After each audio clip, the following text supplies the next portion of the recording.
अभी घर के मालकिन की जिम्मेदारी रहुए संभाली जिठानी जी, रहुए संभाली।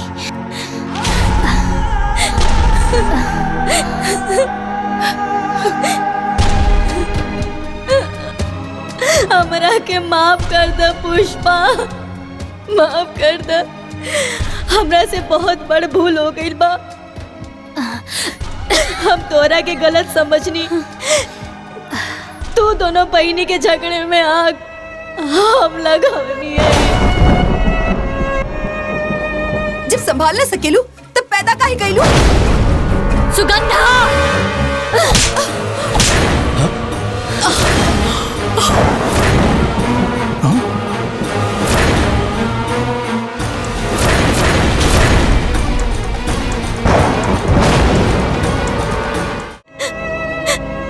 कैसे हम सोचत रही कि तू बस अपने बारे में सोचेलू, बाकी आज जवन तू इस सब के लिए कैले बाड़ू। अगर हमार सग बहन भी होखित ना तो कबो ऐसा ना करी, कबो ना करे। अरे जेठानी जी संभालिए अपने आप के। वैसे भी बेगुनाह के दिल ना बहुत छोट होला, लेकिन जब केहू से माफी मांग लेला ना तो ऊ बहुत बड़ हो जाला। और राउर आँखी के आंसू ये बता रहल बा कि राउर मन में अब कौनो मैल नहीं खे। रउआ के माफी मांगला के कौनो जरूरत नहीं खे, कौनो जरूरत नहीं खे।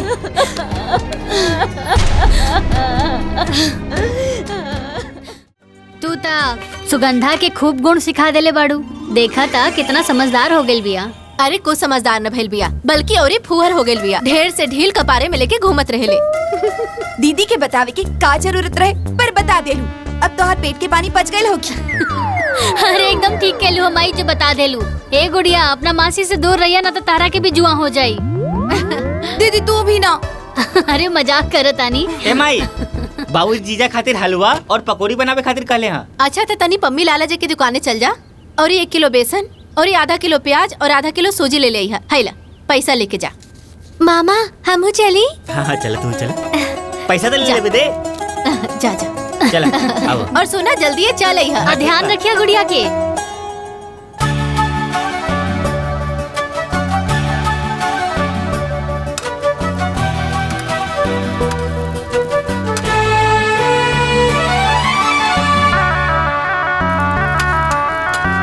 अरे सुगंधवा तनी चटनिया में मर्चा कम डाली है। अरे दामाद जी कम ते खाए लेना।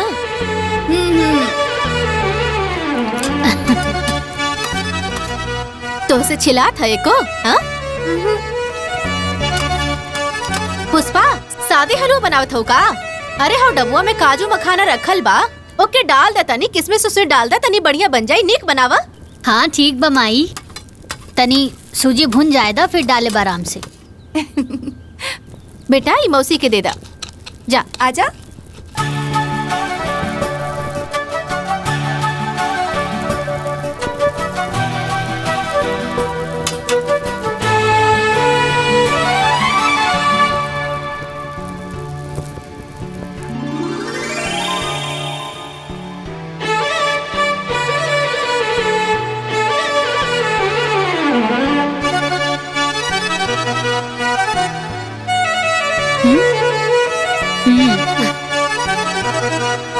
जब मेहमान लोग आवे ले ना तब मौनी लहटिया कट जाला।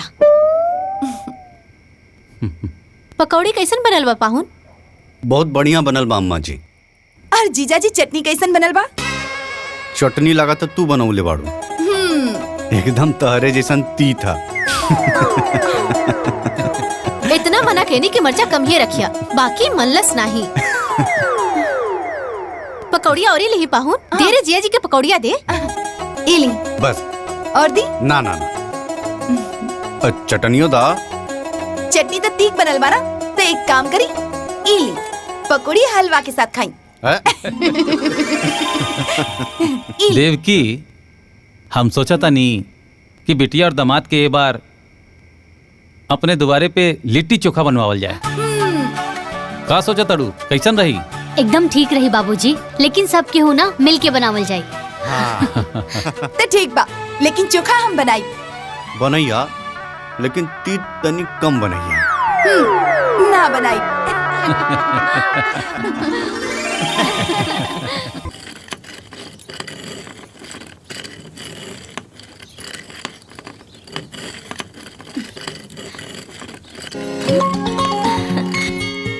अरे माई प्रणाम।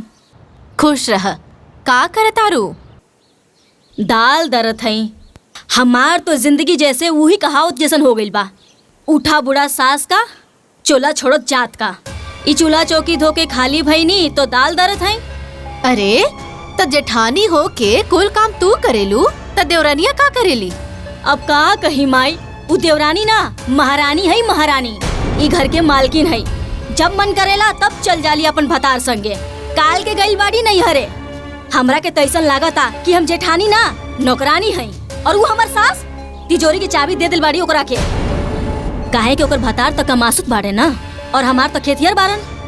और जब कुछ हम मांगी सासू माँ से, वो कहेली जा मलकिनिया से बात कर ला। अब तू ही बताओ माई, जेठानी होके एक एक रुपया खातिर देवरानी के सामने हाथ फैलावे के पड़ेला। माई अब हम का करी, हमर तो जिंदगी बर्बाद हो गइल बा। रोवा मत बबुनी, अब का करबू, ये सब किस्मत के खेला बा। जब किस्मत पलटेला ना तब ये होला। अच्छा हाँ बिटिया, अपने देवर से सुमन के ब्याह के बाद अपन सासू माँ से कहलू है कि ना? ओ का है ना, दोनों बहन के घर में रहबू त ससुरा में राज करबू, और देवरनिया के दबा के रखबू। अरे माई, हम रोज रोज के काम काज के चक्कर में भुला गई नी। अच्छा सुना, तू चिंता मत करा। अच्छा सासू माँ के अच्छा मूड दे के ना बात करम। बस भगवान से ही मनावा कि वो महारानी ना कोनो अड़चन न डाले। चाची आ गईली, चाची आ गईली। अच्छा माई, हम फोन रखा तानी, लगता कि महारानी आ गईली। रखा। अच्छा ठीक बा, फोन करत रहिया। माई चाची आ गईली। ई का बा? मिठाई। मिठाई तू खा ला। ऐसन बा तो अभी हमहू खा ले तनी।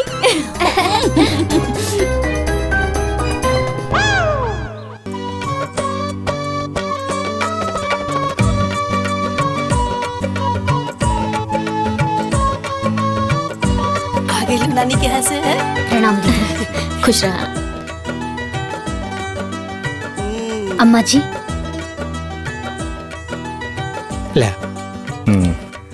ला भैया। ए बबुआ, हाँ माई। जौन बात करे खातिर अपना ससुरारी गई रहा, वो बात भइल की ना? हाँ हाँ माई, ससुरारी में दामाद के बाद केहू काटेला। सतीश और सुगंधा के रिश्ता तय हो गई। अरे वाह। अरे वाह। ये तो बहुत खुशी के बात बा माँ जी। बाकी हम लोगन से सुनले रहनी कि एक ही घर में दो बहन के शादी ना होके के चाहिए, उ जमेला ना। अरे भौजी, कहाँ बाड़ू तू? ये सब ढकोसला होकेला। वो कहावत नहीं के सुन ले बाड़ू, 100 साहित्य ने एक सुतार। हाँ सही कहे ना। देख लो ना, पुष्पा के पाव पड़ते गुलाब के नौकरी लग गई। आहो ना हो, सुगंधा के पाव पड़ते सतीश के भाग जाग जाए। बिल्कुल ठीक कहा तारो माई।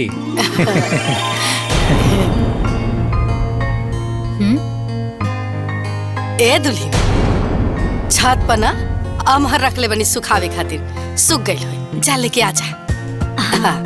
लाओ। तो का हो? ल तू मौका ढूंढत रह गेलू और चौका मार दिहलस। एक तो खुद तोहर जियल मुश्किल कैले रहल, आ तू सर को आगे। अब तू सोच तोर का होई। एगो सील एगो लोढ़ा दोनों मिल के कुटियन थोड़ा थोड़ा। अगर वो दोनों सील लोड़ा है तो हम कोनो धनिया पुदीना ना है कि दोनों बहिनी मिलके हमार चटनी बना के रख देम। हम भी झुराई मरचा है। ऐसन जाल डालम दोनों बहिना के बीच में कि गोतनी गोतनी की लड़ाई हो जाए। प्यार के मिठाई में डाल देम आम के खटाई।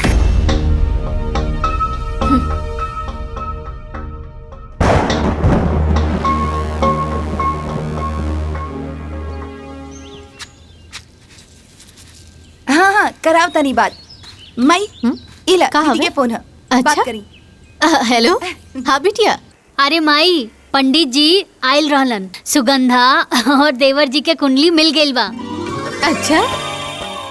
माई समय बहुत कम बा, जल्दी से तैयारी शुरू कर दा। ए बिटिया, अगुआ तू ही बाड़ू और ये बड़ बहिन तू ही बाड़ू। अरे दोनों जगह तो ही के संभारे के बा। सुना, बियाहे के पहले ही चलई है। अरे माई तू चिंता मत कराना, हम नैहर भी संभाल लेब और ससुराल भी। अरे पहले हम अपन देवर जी के हरदी लगाई, फिर नैहर आके अपन बहन के चुमावन भी कर लेब। अरे माई मटमंगरा ससुरे तो भतवानी नैहर आके खाई। ठीक बा बिटिया। अरे इतना पैसा कहाँ से दिहल जाई? तू का बात करो तरू?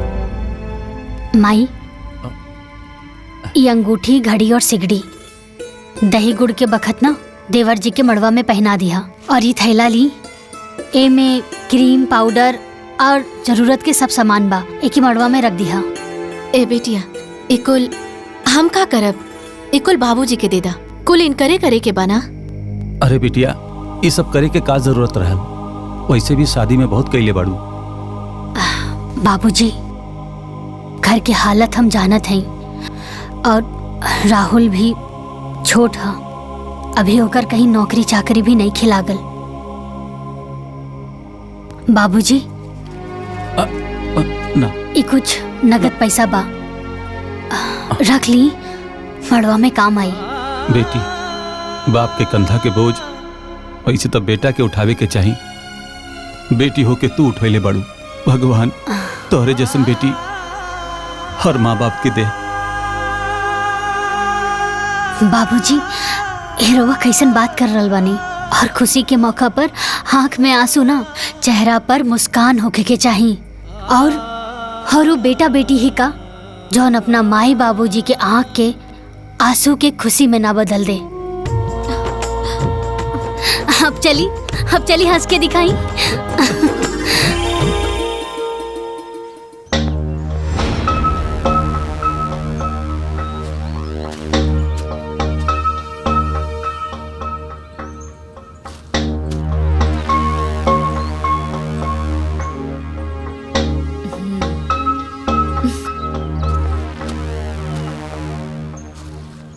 कितना थोक पे चढ़ाओ तनी माँ जी देवर जी के शादी पे? अरे दुल्हीन, एक ही स्थान चोपता और 7 थान गहना। इतना दिया जाए ना तो उनकर मड़वा अंजूर हो जाई। सही कहा तानी माँ जी, उनकर मड़वा तो उजियार हो जाए, बाकी हमरे घर के का मिली? काहे से कि सोना के सिकड़ी, घड़ी, अंगूठी कुल मिला के ये सब देवरानी जी तो लेके गई बाड़ी, और वही सब देवर जी पहन के आ जाई है। ब्याह के तो कुल खर्चा देवरानी जी उठाओ तरी, ससुराल के कमाई नैहर में जाके लुटाओ तारी। अरे दुल्हीन, ऐसे ना बोले के, और लोग भी तो अपने ना। और कन्या के ब्याह करावल ना बड़ा पुण्य के काम होला। बस डीह बाबा करस सब कुशल मंगल से हो जाए।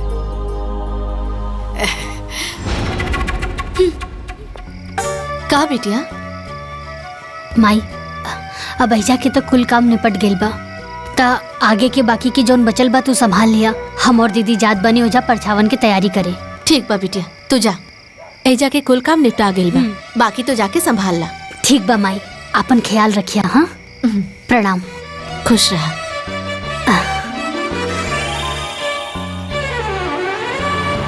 दुल्हीन लपरछा था। अरे कैसन बात करत आड़ू दीदी, तू बड़ बाड़ू, तू करा। ठीक बा। सासू सोहागिन हो परछाना चालेली, पत्थर के लोढ़ा सासू सोने के थाली हो, पत्थर के लोढ़ा सासू सोने के थाली हो, थाली में हल्दी चावल चुमेली भाभी हो, थाली में हल्दी चावल चुमेली बुआ हो, बहुअर स्वागत बा उतरा तू हाली हो।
एगो बात कही दीदी, पूरा गांव में चर्चा बाकी कि तहार बारात बहुत बढ़िया गेल रहे।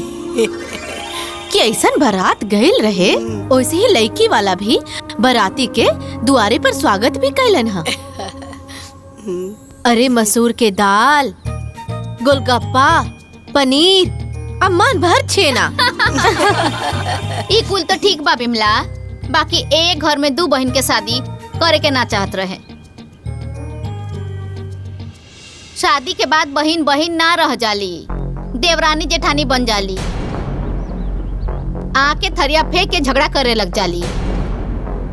भगवान ना करे कि रउआ के घर में कभी ऐसन होखे, लेकिन का करबू, गोतिन गोतिन के झगड़ा तो सबके घर में होखेला। अच्छा तो ठीक बा, हम जाता नहीं, घर में बहुत काम बा। हमनी के चलो तनी जा, हमनी के पढ़ बेटू चलो।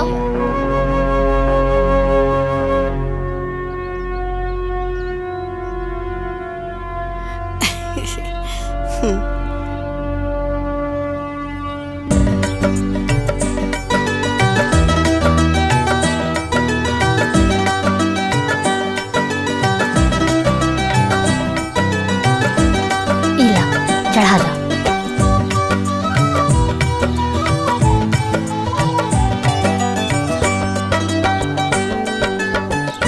इलाछत चढ़ा।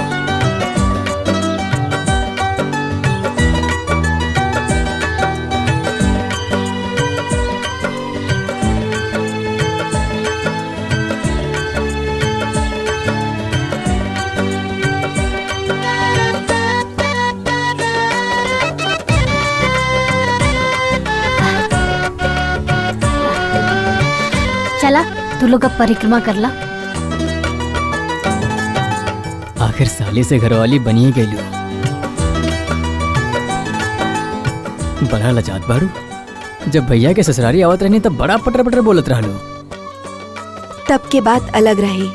देखी ई मंदिर है, मस्ती मजाक के जगह ना। अच्छा जी।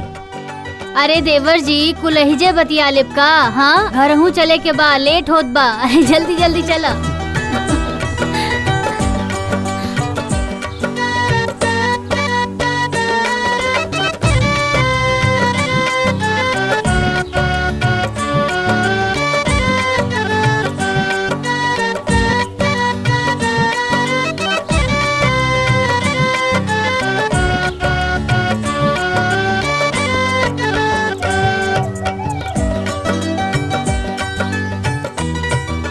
दीदी आज बचपन की याद ताजा हो गई। जब हम स्कूल जात रही तो ऐसे ही हमारी चोटी बनावत रहू ना। बस फर्क इतना बा कि आज दूगो ना एगो बनावत बाड़ू। अरे पगली, तब में और अब में अलग बात। तब तू छोट रहलू, स्कूल जात रहलू, यही से हम तोहार दू चोटी बनावत रहनी। लेकिन अब तो तहार बियाह हो गइल बा। हाँ ससुरौतिन हो गइल बाड़ू। अब दू गो ना एगो चोटी बनी। ठीक बा। ला शीशा ला, देखा कैसन बनल बा। शीशा देखे की कोनो जरूरत ना है। हमार दीदी बनावत बाड़ी और ठीक ना बनी। का निमन बा का बुरा बा, हमसे ज्यादा हमार दीदी जाने ली। अच्छा ये पल्लू ना हमेशा ऐसे सर पे रहे के चाहिए। दुल्हन तू दोनों बहन ना ऐसे ही बहन बहन बन के रहिया, कबो देवरानी जेठानी मत बनिया।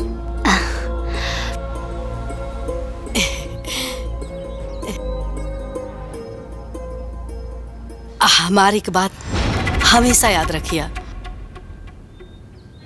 कि घर में शांति से बढ़ के ना कोनो दौलत ना होखेला। माई के अचरा से बढ़ के ना कोनो दुनिया होखेला। अब भाई से बढ़ के केहू साथी ना होके, अब बहन से बढ़ के केहू शुभचिंतक ना होला। ये दुल्हन हाँ एक बात कही, बोली ना अम्मा जी।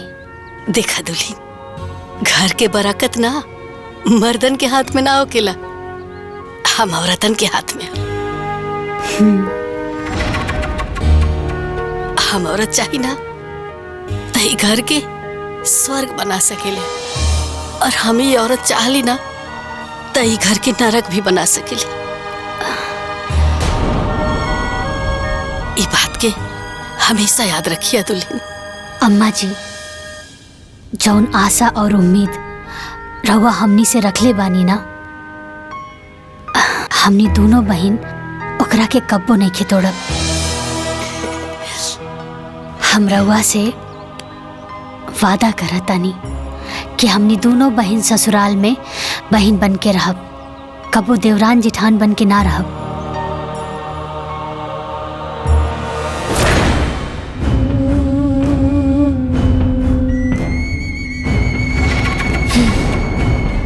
आज हम हूँ एक प्रतिज्ञा करतानी कि दोनों बहिनी के देवरानी जेठानी बना के रहब।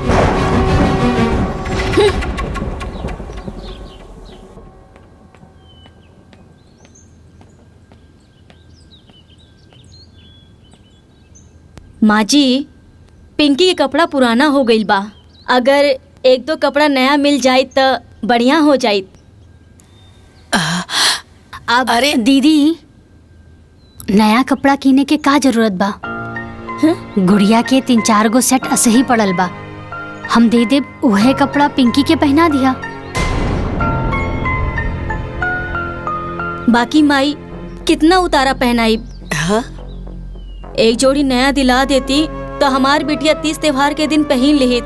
पिछले दिवाली में भी गुड़िया के उतारा ही पहन ले रहे। अरे बड़को, इका उतारा उतारा लगा रख ले बड़ू, एमे का खराबी बा? अरे हम जब छोट रही तो अपना नैहर में अपना दीदी के कपड़ा पहनत रही। अहिजा सुभाष के कपड़ा गुलाब पहनत रहन, गुलाब के कपड़ा सतीश पहनत रहन। एक घर में ये सब चलत रहेला। आ वैसे भी एजा कमाए वाला एक आदमी बा और 2 जना तो खेतिये में लागल बड़े। जितना ओढ़ना रहेला ना उतने में पैर फैलाए के चाहिए, समझ लू?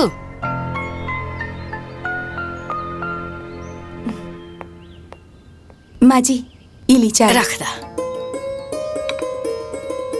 सुगंधा, रसोई के काम खत्म हो गइल बा।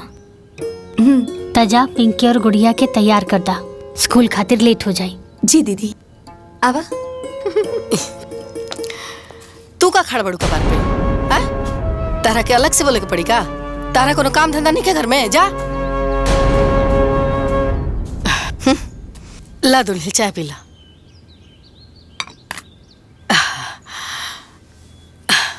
गुड़िया, तू कौन सा क्लास में पढ़ी लू? हम फर्स्ट स्टैंडर्ड में। और पिंकी, तू? Second standard. Second standard. अच्छा, तू दोनों की कितना तक पहाड़ा आवेला? पहाड़ा मतलब? अरे हम तो भुलाल गई नहीं, तू लोग तो इंग्लिश मीडियम में पढ़े लो ना? हाँ। अच्छा, पहाड़ा मतलब टेबल। हाँ।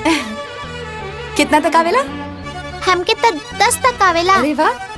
लेकिन गुड़िया के तो 5 तक टेबल नहीं के यार। कौन बात नहीं है, गुड़िया के भी 10 तक की टेबल आ जाई। हाँ गुड़िया, अब आवा, ए लो अपन बैग ले ला। जल्दी जल्दी से तैयार हो जाई। ला हम देते। पिंकी, गुड़िया, अरे जल्दी पकड़ा, स्कूल खातिर लेट होगा था। चला बाहर जा, सतीश चाचू इंतजार करता रन। ए झगड़ा मत कर, चला चला।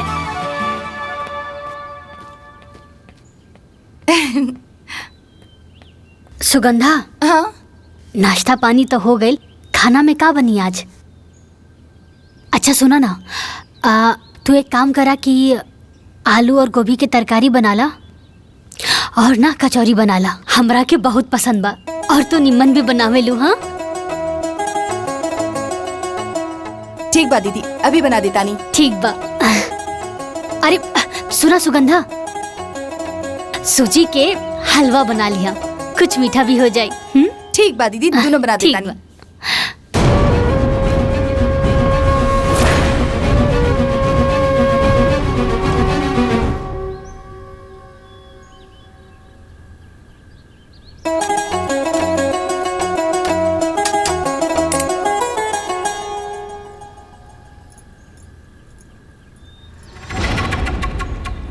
अरे सुगंधा, जब इतना सारा काम हो खेला तो हमरा के आवाज दे देहल करा, तो हम आके तोहार हाथ बटा देहल करा। चला हम बेल देता नी, तू तल दा कचौरी। ना ना दीदी, रहे दी, हम सारा काम खुद कर ले, आप आराम करी। देख तू हमरा के दीदी कहेलू ना तो हमार बात सुने के पड़ी। अरे 4 लाठी एगो में भारी पड़ेला और मिल बांट के काम करल जाए तो काम आसान हो जाला, है ना? ठीक बा दीदी।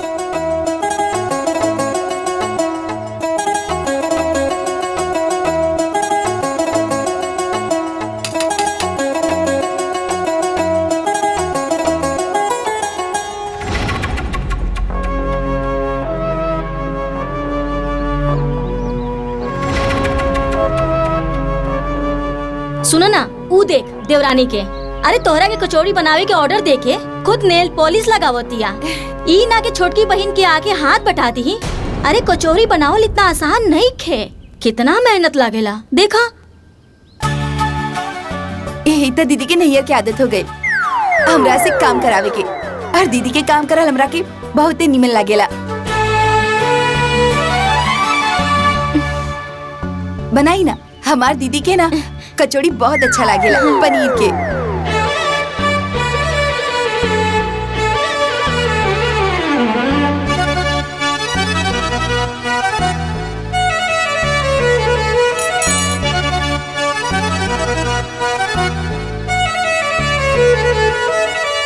हलवा कचौड़ी।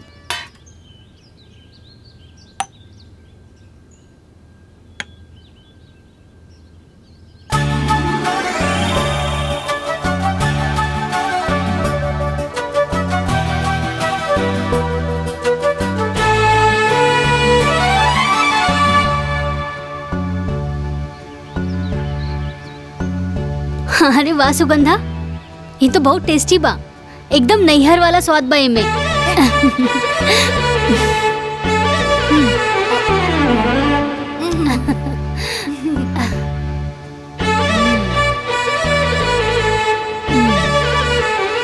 हलवा भी अच्छा बा।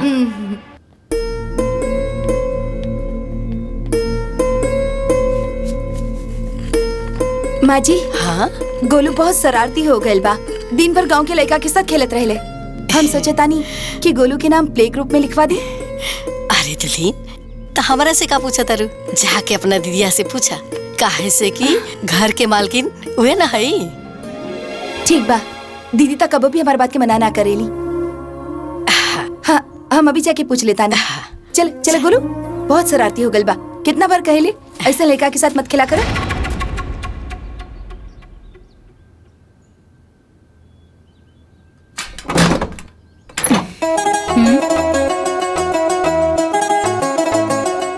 अरे सुगंधा, का बात बा? हमरा से कुछ कहे आयल बाड़ू?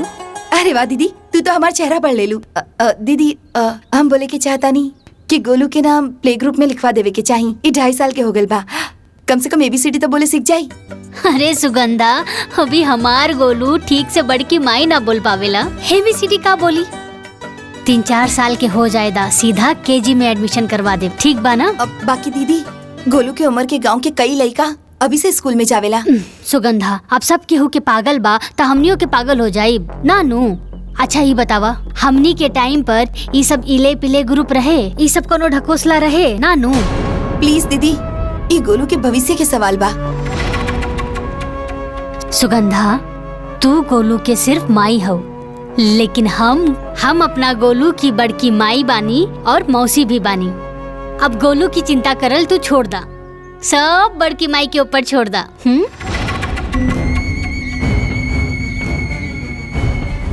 दोनों बहिनी के बीच में आग लगावे खातिर जौन पापड़ हम बेलने आज वो सफल हो गए।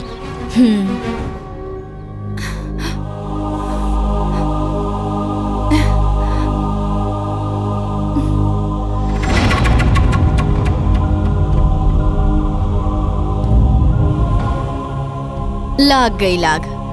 अब देखा कैसे ई आग के हम ज्वालामुखी बनावत हैं।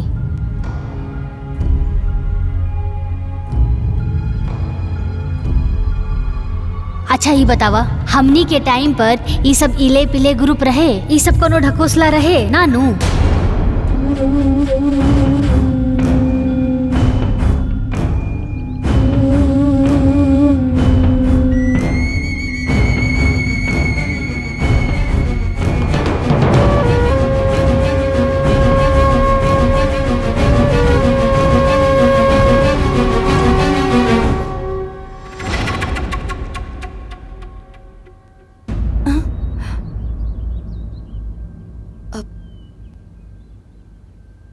अच्छा सुगंधा जी, हमरा के एगो बात बतावा, जब आंधी तूफान आवेला तो सबसे पहले कौन सा पेड़ गिरेला? जौन पेड़ की जड़ कमजोर होखेला ऊ पेड़। सही कहलू, यही खातिर हम तोहरा पास आइल बानी। देखा, यही उम्र बा तोहर लइकन के स्कूल जाए के। अगर ई उम्र में पढ़े ना गइल सन तो अंग्रेजी में फटर फटर कैसे करी? देख बहिन, नून भात खा के हम जी ले, बाकी बबुआ के पढ़ाई में कोनो दिक्कत ना होके के चाहिए। बाकी तू कर भी का सकेलू, काहे से तुहार पति और हमार पति तो खेतिहर बारन और ओकर पति का मासूद बारन, तो जवन तोर बहिन चाहे वही होई। तोर लइकन के भविष्य तुहार बहिनी के हाथ में बा।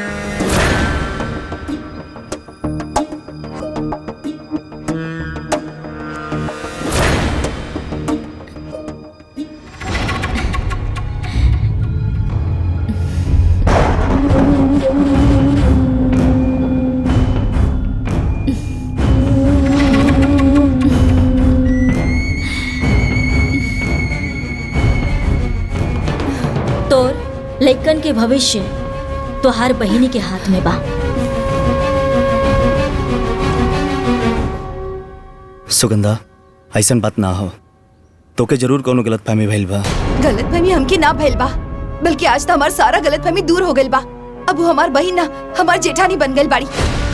अगर बहन बन के सोचती ना तो कबो भी हमारे लड़का के प्ले ग्रुप में जाए से मना ना करती। सुगंधा, भाभी के हम अच्छी तरह जानीला, वो परिवार के हित के लिए भी सोचनी, कबो अपन पराया ना देखनी। अगर वो कबो अपन पराया ना सोचनी ना तो कबो हमके मना ना करती। हम सब समझतानी वो क्या अपन पैसा के घमंड हो गइल बा। अब रउआ भी खेती बाड़ी छोड़ी और कहीं भी जाके प्राइवेट नौकरी करी, चाहे तो 10,000 ही कमा के लेके आई।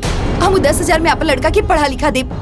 रउआ खेती बाड़ी करत है तो का हमारा लड़का भी बड़ा होके खेती बाड़ी करी? का बात के पतंगड़ बनाओ तारू यार। देखिए जी, अगर रउआ हमारी बात ना मन ली ना तो हम अपन लड़का के लेके नैयर चल जाए और नैयर से अपन लड़का के पढ़ाई लिखाई।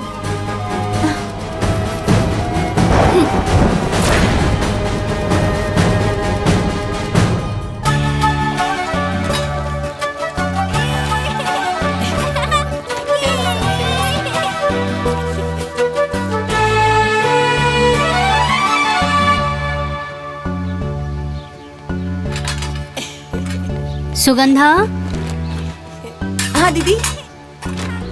देवर जी अभी खेत गेल बाड़न ना, जब खेत जोत के आ जाई है ना तो ई गेहूं हम ना बोरी में भर देले बानी। उनसे कहिया कि श्यामनाथ की चक्की से पिसवा के ले आई है आटा। ठीक बा दीदी, हम बोल दी। चप्पल टूट गई, गोलू की चप्पल टूट गई। माई, हमार चप्पल टूट गई बा। दिखाई।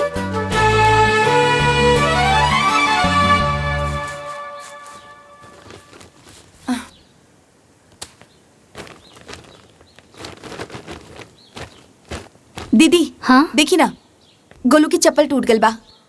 एगो नया मंगवा दी ही ना। सुगंधा, नई कीने की का जरूरत बा? हमरा लगे 2-3 गो जोड़ी पड़ल बा, हम दे देब, गोलू के पहना दिया, ठीक बा? बाकी दीदी, लड़का होके लड़की की चप्पल पहरी। अरे सुगंधा, सैंडल ना हा, हवाई चप्पल हा, और सब हवाई चप्पल एक जैसा नहीं होला। कैसे गिर गई ला? हाँ? अरे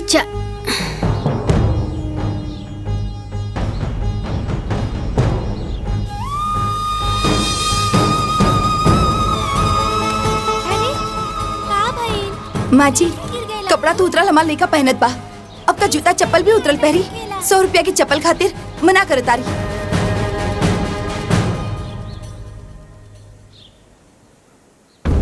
अरे हमार नौ के दुल्हन, 100 रुपया के बात नहीं खे। 100 रुपया के कीमत ना, जब तू ये घर के मालकिन बनबू तब समझ में आई कि पाई पाई जोड़ के कैसे घर चलावल जाला। चिंता मत करा।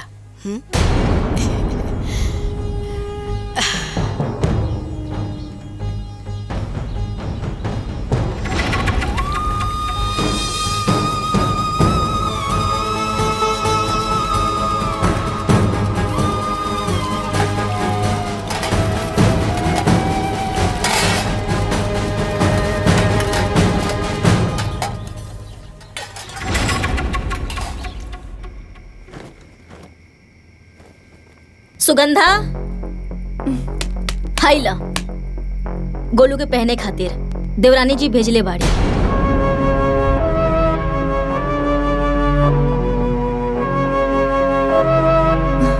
बाकी एगो बात कही, इतना साल से जे हमार साथ हो रहल बा अब उ तोहरे साथ हो रहल बा।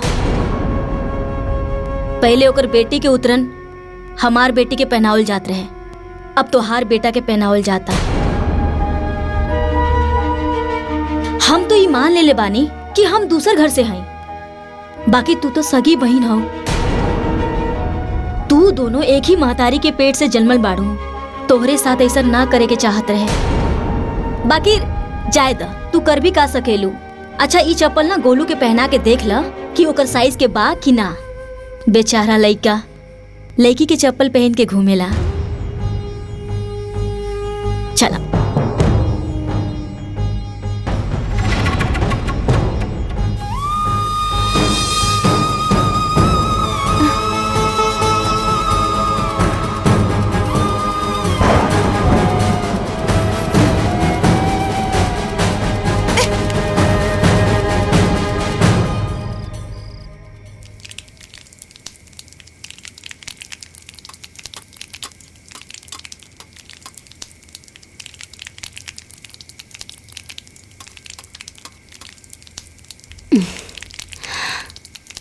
सुगंधा। हाँ हमार कपार बहुत बथता, एगो अदरक इलायची वाली चाय बना दे तू।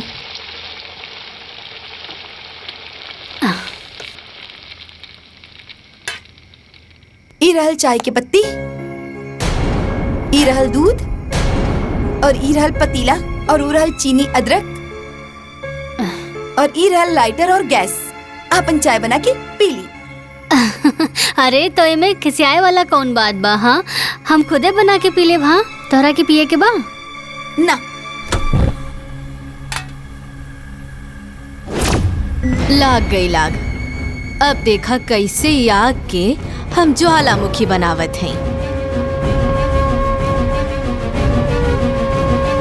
सुगंधा, आजकल हम देख रहल बानी, आजकल तू ढेर अपन पराया कर रहल बाड़ू। शुरू के कैला तू के हम दिन भर लिपस्टिक नेल पॉलिश लगाकर बैठी रहेलू, अपन लड़की के कपड़ा प्रेस ना कर सकेलू। सुगंधा,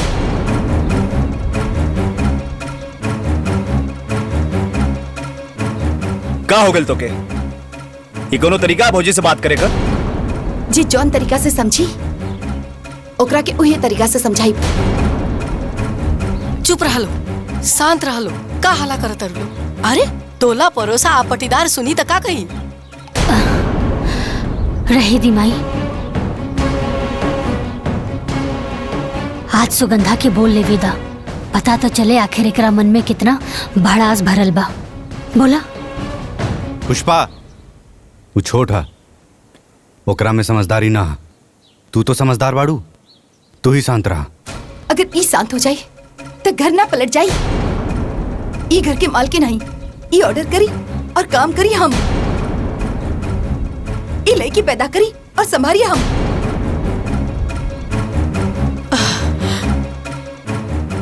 जब संभाल ना सकेलू तब पैदा काहे कैलू? सुगंधा!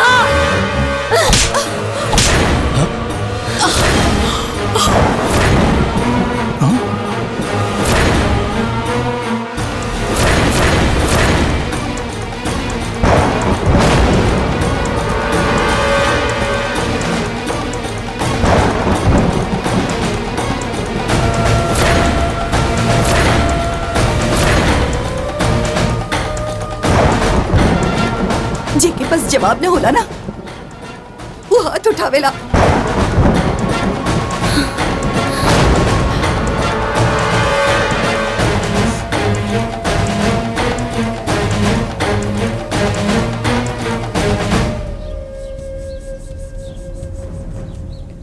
दुल्हन, तारे नौकी दुल्हन पर हाथ ना उठावे के चाहत रहे। अरे वो बच्चा नहीं की, ओकर बियाह हो गइल बा, ससुराइतिन हो गइल बड़ी। बच्चा नहीं की। अम्मा जी, हम तो बड़ बहन होके के नाते ओकरा के थप्पड़ मार देनी। जैसे सुगंधा नैहर में कोनो गलती करत रहे ना, हम ऐसे ही ओकरा के थप्पड़ मार देत रहनी। तार नैहर में थप्पड़ वाला रिश्ता नहीं के उनके साथ, और बहन के साथ साथ तार देवरानी बन गई बड़ी हूँ। तारा ये बात के भूले के ना चाहिए। अम्मा जी तू चिंता मत करा, हम अभी नैहर में फोन करके माई बाबूजी के यहाँ बुला लेता नहीं। वो सुगंधा के अच्छे से समझा दिए माई, अच्छे से समझा दिए।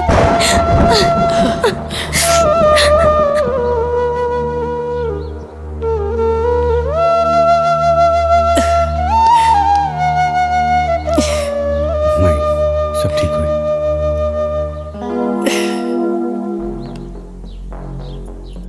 ओ कमाई बाबूजी की बताइए, हम खुद ही नहीं है जाते, हम ही सब माई बाबूजी की बता दे कि घर में हमारे साथ का होत बा। देखा सुगंधा, ऐसे लड़ाई झगड़ा करके नैहर जाइल ठीक ना हो। तो का उनके हम पर हाथ उठावल ठीक बा? उनकर आदमी कमाता हुए तो घर के मालकिन, और हम घर की नौकरानी बन के रही। सुगंधा, गुस्सा के आग नु पहले बुद्धि की जरा देवेला, अब बुद्धि के जरते ही प्यार के भीतर अहंकार कर जाला। एक बात बतावा, दुनिया के कोनो भी रिश्ता अपने आप ना खत्म होला, अहंकार गलत फहमियों के तोड़ देवेला। दो लोग के बीच के रिश्ता केवल तीसरे की वजह से ना, बल्कि आपसी विश्वास और प्यार की कमी से टूटाला। हम तहार पति बानी ना, ता हमार बात ना मनबू। चला वो बैग उठावा और अलमारी में रखा। एक बात और ही, माई बाबूजी के सामने अपने गुस्सा पे कंट्रोल रखिया।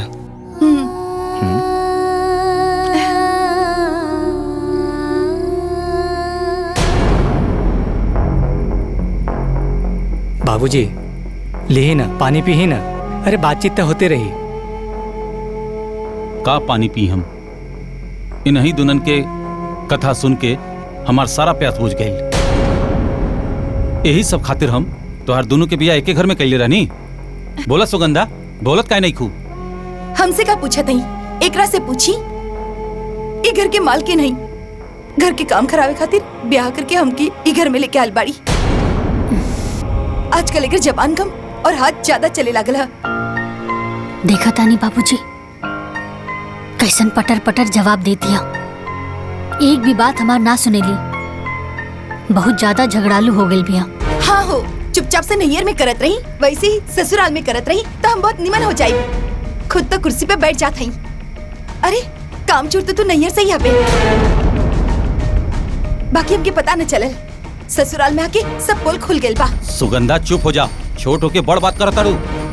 ना बाबूजी, ये हाथी के दांत हुए, दिखावे के कुछ और खावे के कुछ और होला। और ये जब रउआ के बोलवले बानी तो रउआ भी जान ली कि का करिए। इनकर आदमी कमावत हुए तो 150 रुपया के खातिर भी हमरा के इनके आगे हाथ फैलावे के पड़त बा। अरे गोलू की चप्पल का टूट गल रहे, हम इनकरा से कहनी कि गोलू खातिर 100 रुपया की नया चप्पल खरीद के दी, तई मना कर देली और अपन लड़की के पुराना चप्पल हमार बेटा के दे देली।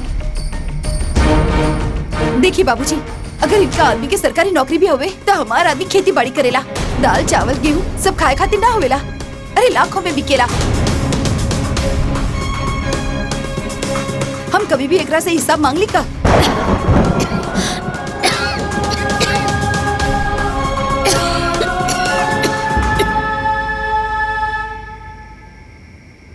तारा के हिसाब चाहे ना सुगंधा, एक दिन तोरा के सब हिसाब दे देब हम। चुप हो जा भाई, हमार बात कान खोल के सुना। अगर तोहनी ऐसे ही आपस में लड़त रहबू तो हम समधियान आवल छोड़ दे। काहे कि तू लोग समधियान में हमरा के मुंह दिखावे के लायक न छोड़बू। बिटिया, हम बाप होकला के नाते तो से विनती करतानी कि जैसे तू दोनों के नाम पुष्पा और सुगंधा हा, वैसे ही ससुराल के बगिया के सुगंधित करा। समधन जी, हम दोनों बिटिया के तरफ से हाथ जोड़ के तो से माफी मांगतानी। समधी जी, माफी मांगे की कोनो जरूरत नहीं है। राउर फर्ज रहला समझावे के, रउआ समझाई नहीं। आ कोनो ही लोग बच्चा तो बहाना कि कान पकड़ के समझावल जाए। लावा कड़वा दा। अरे हम आवत रहनी था, सोचनी के राहुल के शादी के कार्ड एक पन दुकार हो जाई, आपके पूरा परिवार के साथ आवे के बाद। समधन जी, एक और विनती बा कि राहुल के शादी से कुछ दिन पहले हमारे दोनों बिटिया के भेज दी, काहे कि राहुल के माई के काम काज में मदद मिल जाए।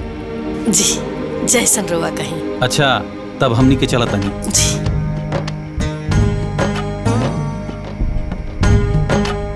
प्रणाम बाबूजी। प्रणाम माई। खुश रह बेटी। मैं खुश रह। अरे रख ला। खुश रहा। इला। गोड़ लागत नहीं। हाँ खुश रहा, खुश गोड़ लागत नहीं माई। इला बेटा, अरे रख ला। प्रणाम माई जी। खुश रहा। प्रणाम माई। प्रणाम। खुश रहा, खुश रहा। हाँ खुश रहा। प्रणाम माँ जी। आज्ञा दी, चला।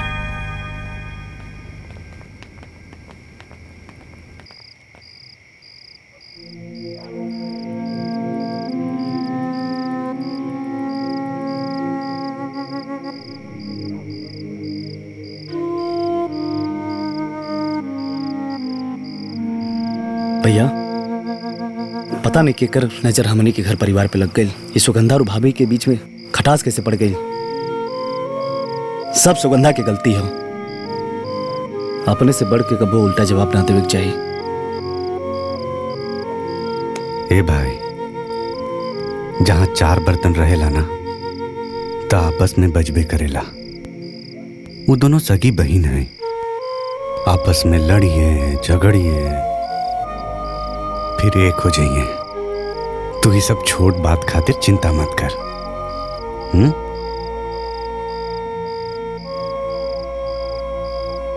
बेटा। हाँ?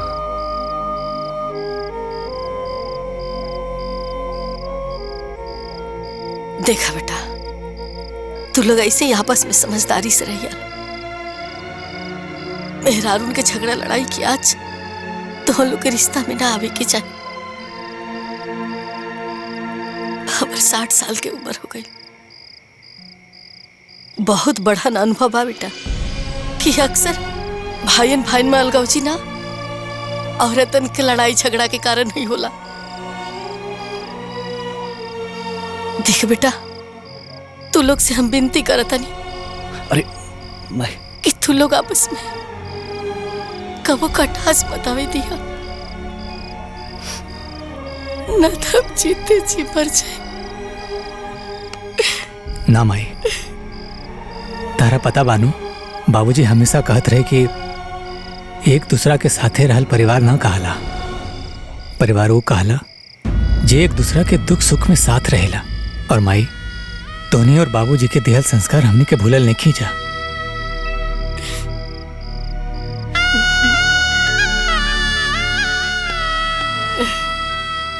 तीनों भाई तो से वादा करता ने, प्रेम के बुनियाद पर बनली घर के दीवार में कबो दरार ना आवे। हाँ माई। हाँ माई, बाबूजी के अरमान के मोती के माला हमनी कब्बो टूटे ना देव। वचन देता नहीं माई, हमने के सांस टूट जाई मगर साथ कबो न छूटी, कबो न छूटी।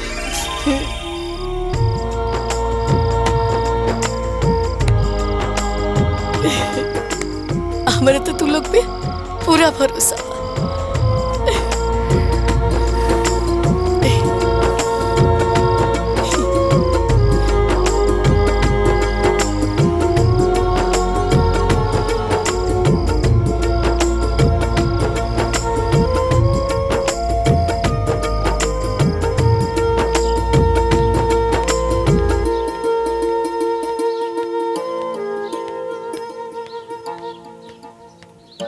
अम्मा जी, इली चाय पी ली।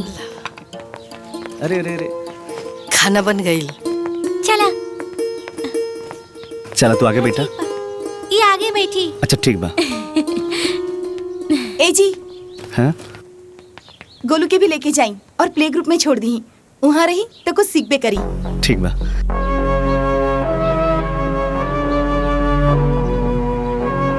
ए, तेरे पे बैठ जा।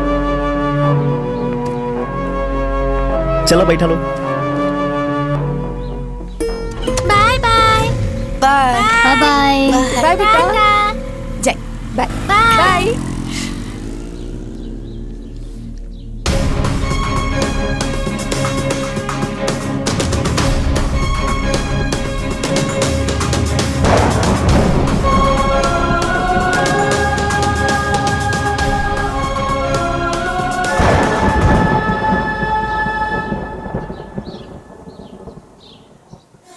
हो गई अब अरे दीदी, अरे चला ना हम ना करब, तू करना। और इला अरे तू काहे नहीं की करब?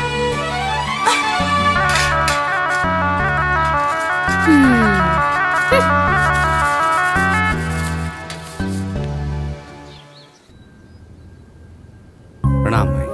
माई रवा लोग भी चलती तो अच्छा रहे। हाँ अरे दुल्हीन, तू दोनों जानी बहन जाता रू ना, जा बढ़िया से शादी ब्याह निपटा के आ जा। सुगंधा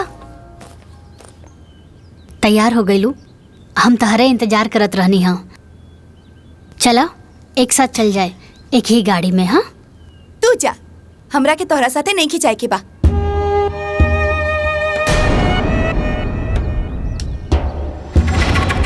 अरे दुल्हीन, नैहर वाला लोग का कही? अरे कहीं नैहर में दोनों बहन अलग अलग जाइबू त नैहर वाला लोग का कही? माई ठीक कहती है सुगंधा, चला भौजी के साथे गाड़ी में बैठा। ऐसे जाए अच्छा ना लगी ना। अच्छा लगी चाहे बुरा, अब छुपल का बा? नैहर में भी तो सबके पता चल गइल बा।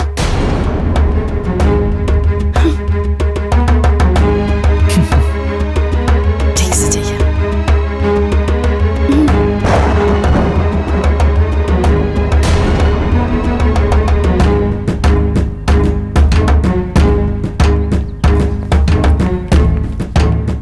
खुश रहा। प्रणाम माई। जो आगे चलो।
खाली रहला गाड़ी, इना के जाके मैं बैठ जाई।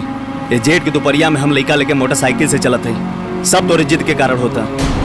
देखिए रहुआ चाहे कुछ भी कही, हम फैसला कर ले बानी। हम ओकर गाड़ी में ना बैठब, मतलब ना बैठब। का समझते बड़ी आई गाड़ी वाली है, एकदम मूर्ख है बाड़ू।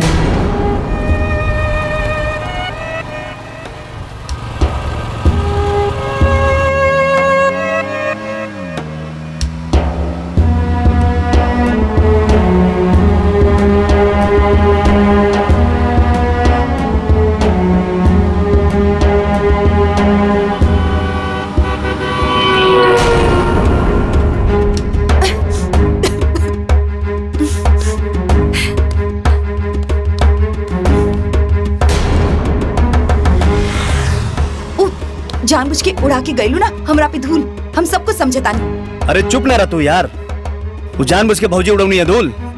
वो गाड़ी है कच्चा रास्ता पे जाए तो धूल उड़वे करी। हाँ हाँ रवा के तो भैया भौजी होवे ना, रवा तो ओकरे साइड लेबे करबा। देव की बहन, अब की छोटकी बेटिया साथे ना आई नहीं का? कहाँ रह गई नीहा? अब का है ना चाची, सुगंधा के 4 चक्का में घुमरी आवेला, यही से देवर जी उनकरा के आपन मोटरसाइकिल पे लेके आवत हवन। और तैयारी सब हो गई ना? सब बढ़िया एकदम। अरे वो देखा आ भी गईलन। हाय देखा तहार मौसी आ गई। दीदी प्रणाम जीजा, प्रणाम खुश रह, खुश रह। आराम से। जा खुश रहा। प्रणाम माँ। कैसन बाड़ा बेटा? ठीक बाड़ा ना? बहुत याद करत रही लखा। अरे खुश रही जाइए हाँ, अंदर। खुश रहा खुश। प्रणाम बाबूजी। और बेटी सब ठीक बना? हाँ ठीक बा। हाँ ठीक। खाला सब तहरे खाती है। हाँ, प्रणाम खुश बाबूजी। रहा, सब ठीक बना? एकदम हाँ, ठीक। आओ बेटा आओ। और काम काज कैसन चला था? सब बढ़िया एकदम। ऐसा कुतला बहन लगा कि दोनों बहन के ससुरा में ना जमता। यही लिए कहल जाला कि दोनों बहन के शादी एक के ससुरा में ना करे के चाहिए। हाँ चाची, हम भी देख ली हैं कि छोट बहन हो के सुगंधा बड़ बहन के पैर तक न छूलस और मुंह टेढ़ करके भीतर चल गई है।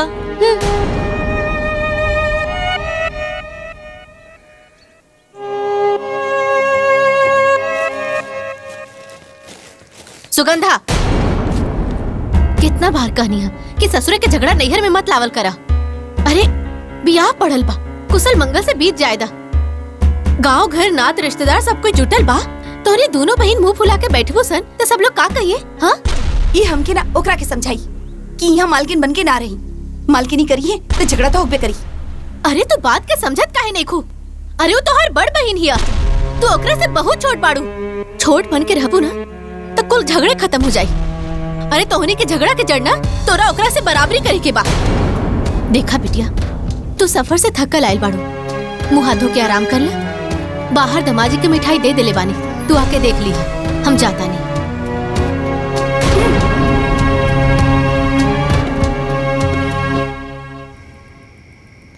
देखा बेटिया, ये कुल चौकटा के साड़ी है और ये पास थान रतन क्या रखले बानी। साड़ी बहुत बढ़िया बा माई। हाय देखा तहार भसुर के शर्ट पैंट आ ये तीनों समधी के पैंट शर्ट बा। कुल कपड़ा बहुत अच्छा बा माई। अरे सुगंधा, आवा बिटिया तू देखला। पहले मालकिन के दिखा दी, हम तो बाद में देख ले।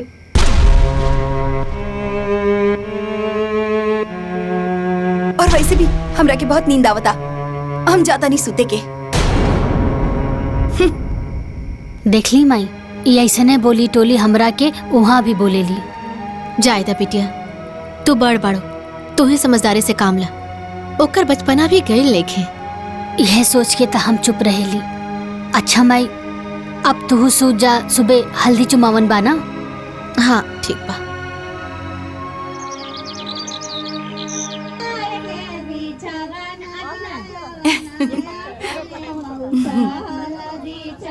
अरे बहन, पहले बड़की दीदी से न करावे के चाहिए।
माई। हाँ बिटिया। हल्दी वल्दी तो अच्छे से निपट गई बा। हाँ। बस ब्याह अच्छे से हो जाए, सब बढ़िया हो जाए। ये हमार तरफ से नेग है। अच्छा नमस्ते, प्रणाम। अच्छा। खुश रह बिटिया। इला बिटिया, तू नाम लिख लिख के न रख दा, ना तो हम भुला जाई, भी याद ना रही। ए माई, ई राजा चाचा की लड़की रहे। हाँ, ये राजू चाचा के लड़की रही। बढ़िया साड़ी दे ले बिया।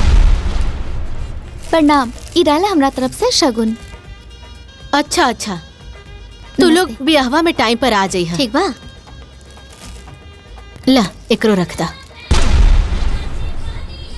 नमोआ तो बताई। अरे वो सीमा रहली है ना, चिन्हत हूँ। हाँ ठीक बा। सीमा और राजू चाचा।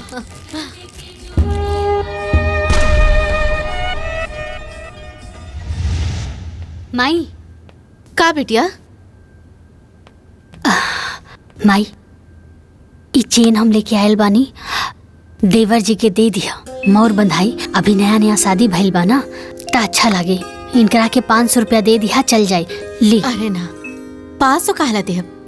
हम एगो पैंट शर्ट एगो घड़ी लेके आयल बानी। ठीक बा माई। ठीक बा।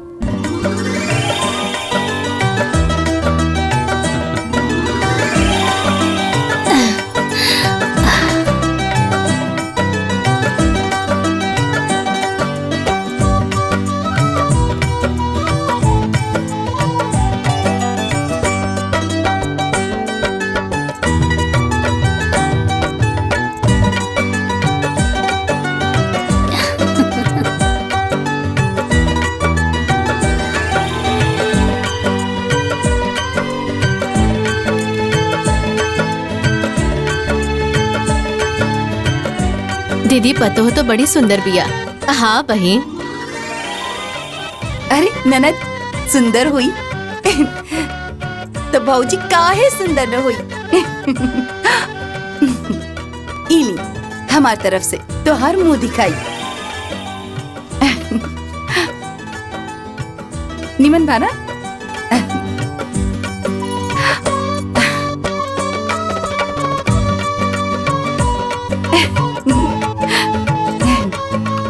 भौजी, इस सोने की अंगूठी तोहार दोनों ननद की तरफ से। कैसन लागल? एकदम चांद के टुकड़ा लग रहल बाड़ू। राउर त भाग खुल गेल माई। हाँ माई साहब, जोताई तो हो गई। शरबत पीला। अरे आगे ला। अरे पिंकी के माई। चलो चलो उतरा उतरा। घरे आ गिला। ए गुल्लू बिटवा, आजा आजा आजा। प्रणाम जी। माँ जी पहले खुश रहा। प्रणाम माई। खुश रहे खुश रहे। गुड़िया बिटिया। प्रणाम भैया। खुश रहा खुश रहा। दादी के प्रणाम करा। प्रणाम दीदी। खुश रह। कैसन बाड़ू?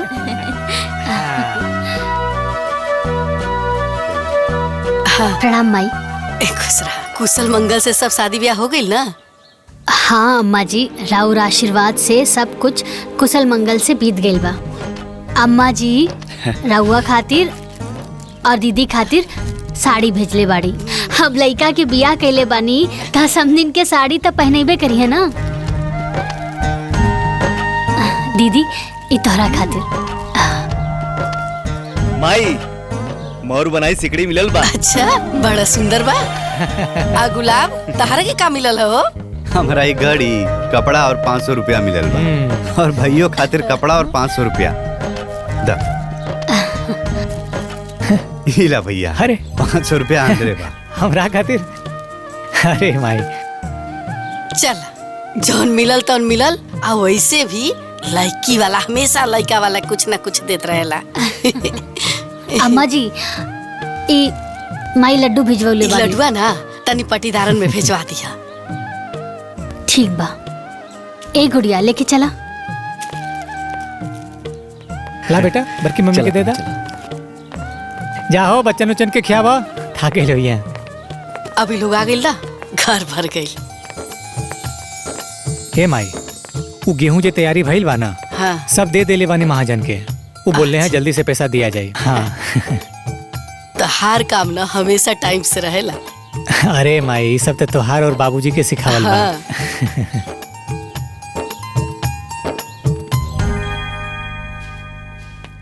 गुड़िया पिंकी गोलू चला आवा, सफर में थक गई हुई बा, आके दूध पीला। चला माई हमरे खातिर है। हाँ बेटा, सब केहू के खातिर।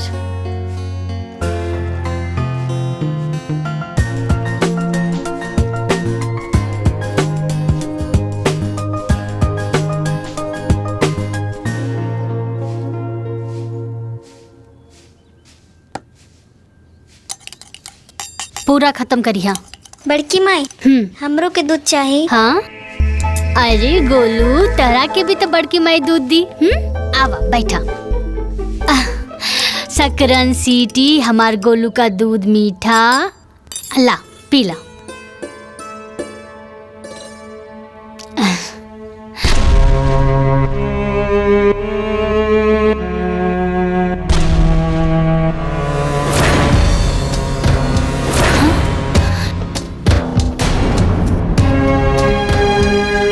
इन्हें आवा।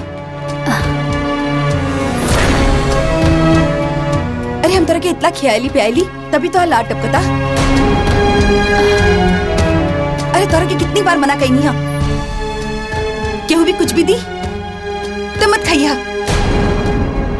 अरे केहू तोरा के जहर मिला के पिला दी और तोरा के कुछ हो जाए तो हम का करब?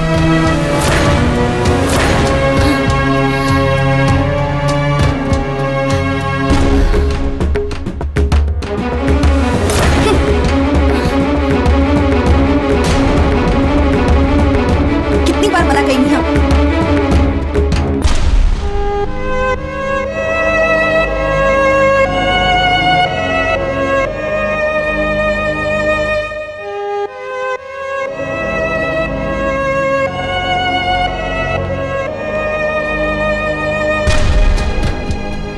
कुछो बुझलू, केहू जहर पिला दी, ऊ हमरा के ना तोहरा के कहले बिया। अरे इतना निर्दयी तो तू ना बाड़ू, तो कर लेगा के जहर पिलेबू।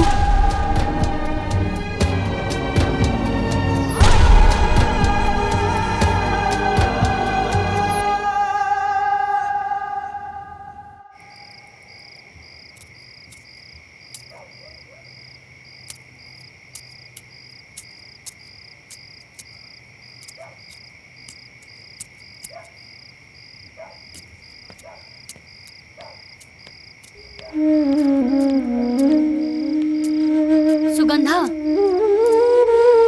सुगंधा, आखिर का चलत था तारा मन में? काहे हर बार हमरा के ताना मारेलू?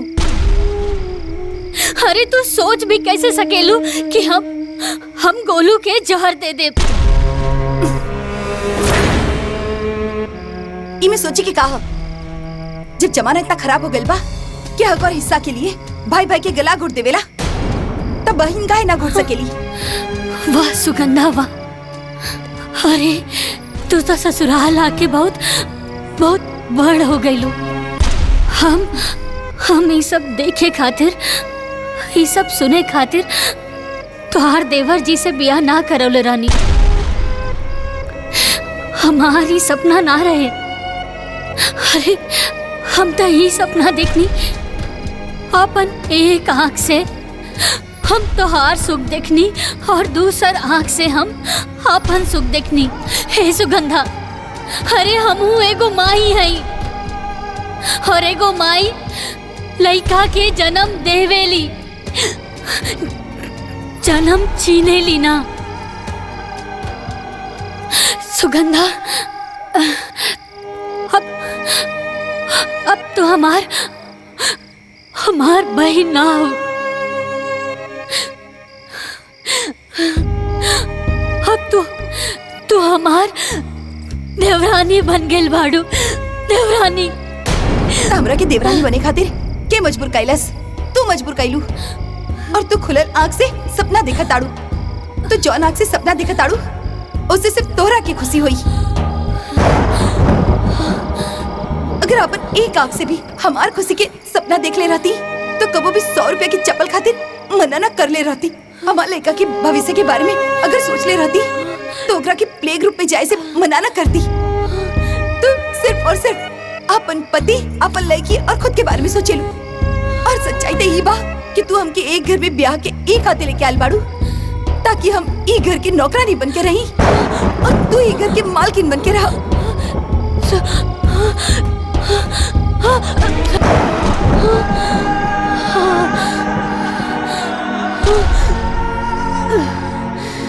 दीदी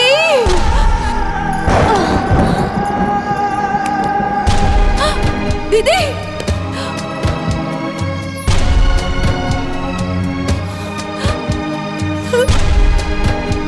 दीदी कहाँ भइल?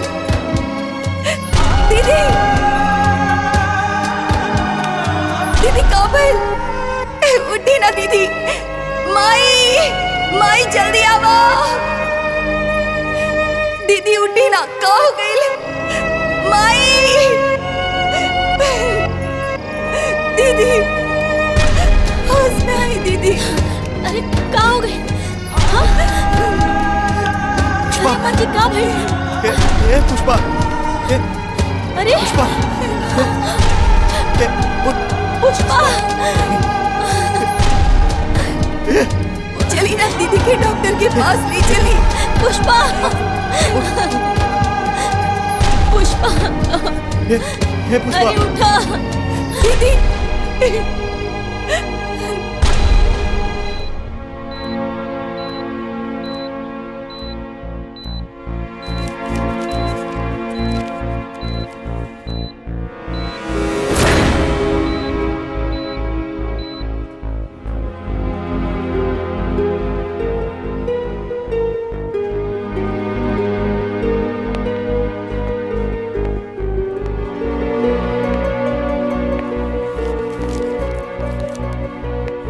डॉक्टर साहब कैसन बाड़ी पुष्पा?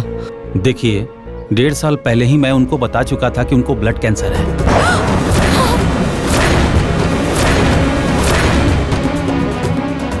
और उनका कंडीशन लास्ट स्टेज तक पहुंच चुका है।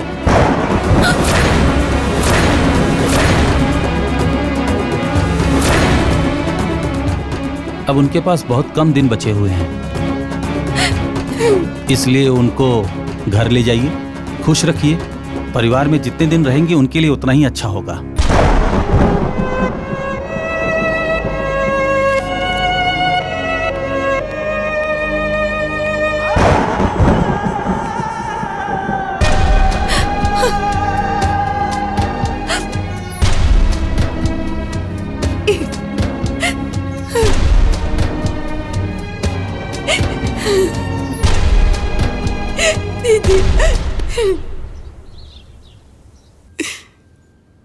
दुल्हन के कैंसर ये हमरा और गुलाब के पता रहे। दुल्हन ये बीमारी के टेंशन में बहुत रहे लगली। नैहर की चिंता, ससुराल की चिंता, तेरा ब्याह की चिंता, गुड़िया के परवरिश की चिंता कि उनका बाद उनका गुड़िया के ध्यान रखी, घर के ध्यान रखी।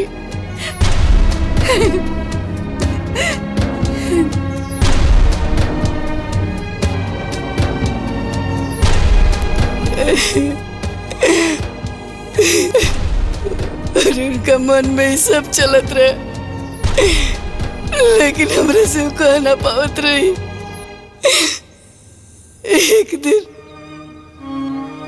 एक दिन हमरा से कहली कि बाजी हम चाहता नहीं कि हमारी बहन की शादी सतीश से कर दिया जाओ,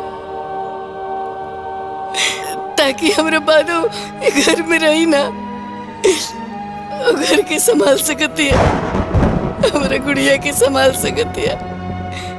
काहे कि मासी तो माँ जैसा हो लेना, माँ से बढ़ के मासी हो ले। अगर दूसरी लड़की घर में अगर देवरानी बन के आई तो पता न कैसे ही घर में रही। हम सोच के ही रिश्ता के फौरन हाँ कह देली कि दुल्हन के गैला के बाद गुड़िया के माई की कमी महसूस ना होए। ज्यादातर लोग एक बात कही, हम बहुत लाचार हो गए। हम वो सास है कि जे अपना पतों में भेद कैलास कायदे से निकल जाओ। हमरे बड़की के घर के मालकिन बनावे के चाहत रहे, लेकिन हम दुल्हन के बनैनी।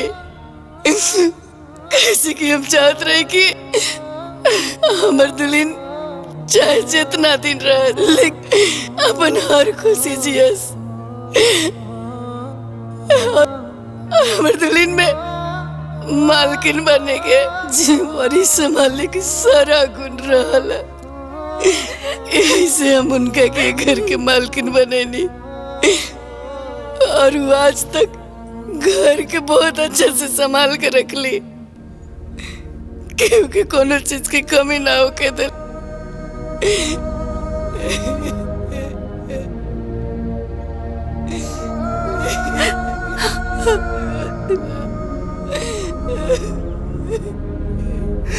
ना माया, चुप हो जा।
ये हंसी के पीछे इतना बड़ा दर्द छुपल बा दीदी, इतना बड़ा दर्द। तू तो हमसे हर बात बतावेलू, तो फिर ईराज हमसे काहे छुपावले दीदी, काहे? सुगंधा, तू तो अपना दीदी के बचपन से जाने लू ना। वो अपन सुख सबके साथ बांटेली, लेकिन अपन दुख ना। हमारी बीमारी कैंसर हम तोरा के बाबूजी से माई से हे खातिर ना बताऊनी कि कहीं तू लोग बहुत परेशान ना हो जाओ। दीदी तू कितना महान बाड़ू, तू कितना महान बाड़ू दीदी।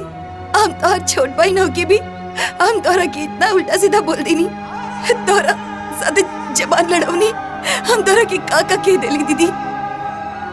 हमरा के माफ कर दे दीदी, हमरा के माफ कर दी दीदी। तू हमरा के छोड़ के कब मत जाइए दीदी, कब मत जाइए दीदी। तू हमके मारा, डांटा और उल्टा सीधा बोल दो, हम कुछ न बोलब दीदी, हम कुछ न बोलब। बतावा दीदी तोरा के का खाए के मन बा? कचौड़ी, पूरी, हलवा दीदी, तोहर जौन मन करी हम उस सब बना दे। बस दीदी तू एक बार बोला तोहर का मन बा। ए दीदी तू हमरा से नाराज नहीं खुना? बहन, जब दिल में कोनो नाराजगी ही ना बा तब माफी कैसन?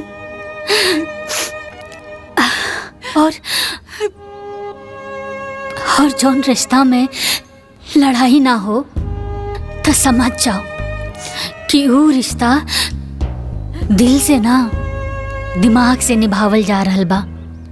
और हम तोहरा के छोड़ के कब्बो ना जाई। अरे हमार रिश्ता कोनो जरूरत के रिश्ता ना बा। जरूरत के रिश्ता छूट जाला और खून के रिश्ता कब्बो ना छूटेला। और हमनी दोनों बहन के रिश्ता त खून के बाना। खून के हाँ?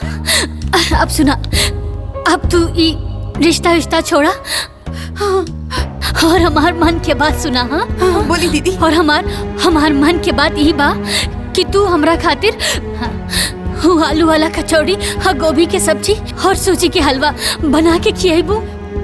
हाँ बना दा, बनाइबू ना?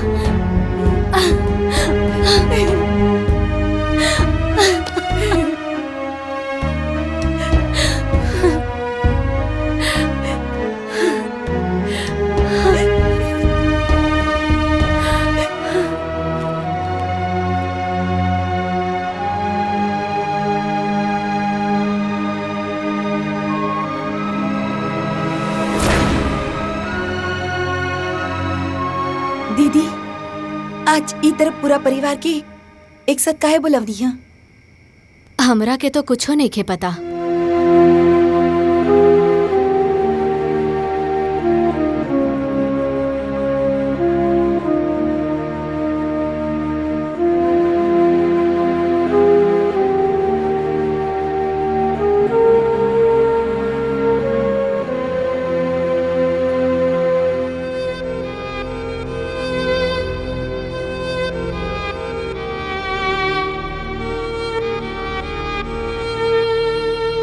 जेठानी जी, हम पिंकी, गुड़िया और गोलू के नाम 5-5 लाख की एफडी करोले बानी।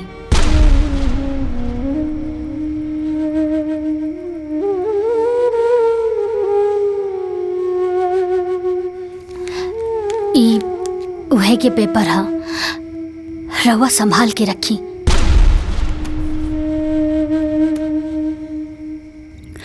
जब ई लोग बड़ा हो जाई ना त ई पैसा ई लोगन के पढ़ाई में बहुत काम आई।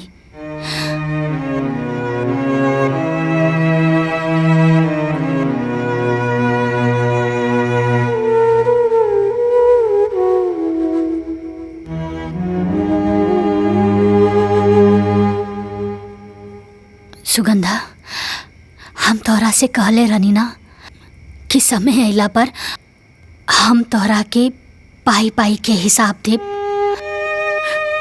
ये जौन एफडी के प्रीमियम बा ना, वो हम देवर जी और जेठ जी के खेती के कमाई से ही भर ले बानी। ई पूरा घर चलावे खातिर हम पाई पाई जुड़नी। अरे कबो 100 रुपया 50 रुपया खातिर लड़ भी गईनी। कभी अपना पति से तो कभी तू दोनों लोगन से। तब जाके इतना बड़ा रकम इकट्ठा भई।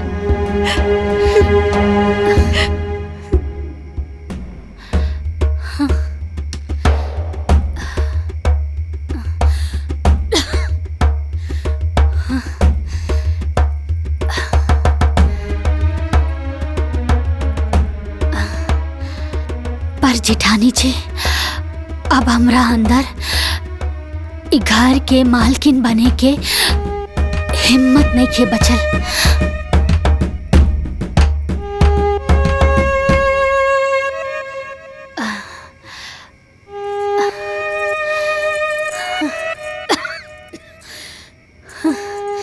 अभी घर के मालकिन की जिम्मेदारी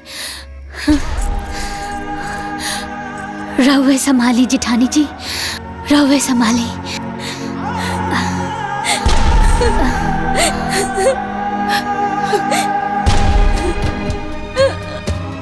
हमरा के माफ कर दे पुष्पा, माफ कर दे। हमरा से बहुत बड़ भूल हो गई बा। हम तोरा के गलत समझनी। तू दोनों बहनी के झगड़े में आग हम लगवनी है।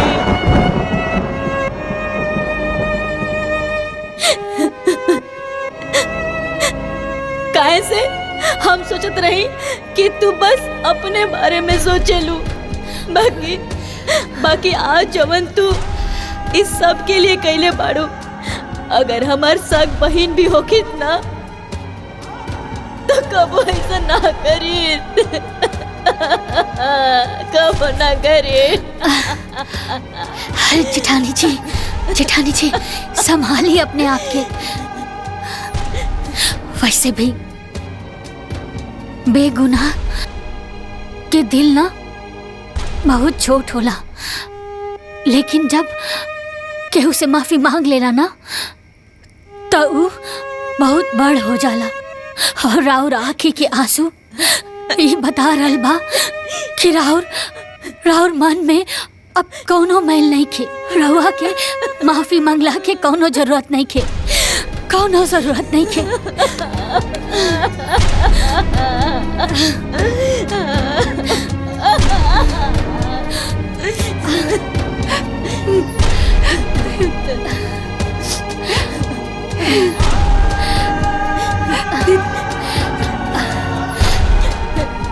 बस हमारे आखिरी एक शब्द जेठानी जी,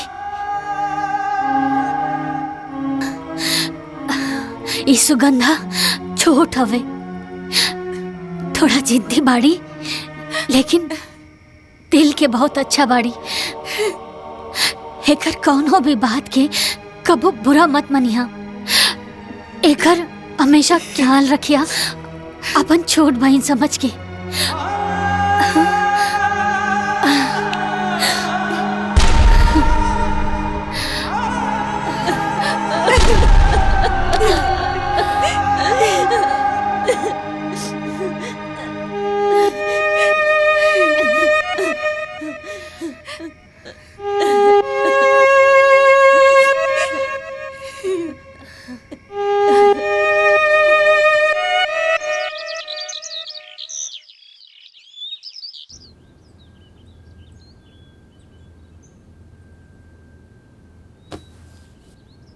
दीदी उठी ना, दीदी देखी ना, आज तोहरे पसंद के नाश्ता बनवले बानी। जल्दी से उठ जाई दीदी, और दवाई भी तो खाए के बा। दीदी उठी ना, वरना नाश्ता ठंडा हो जाई। दीदी दीदी उठा।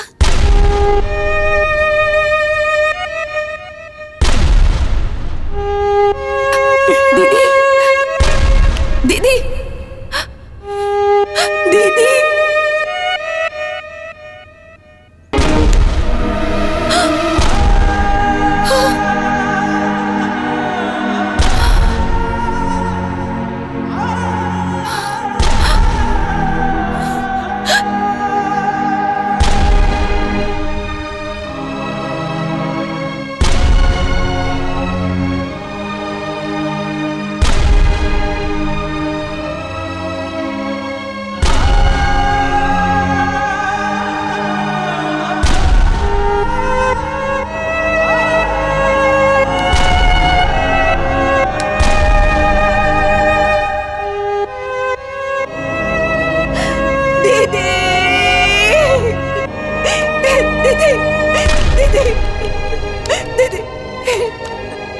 दीदी उठी ना, दीदी दीदी।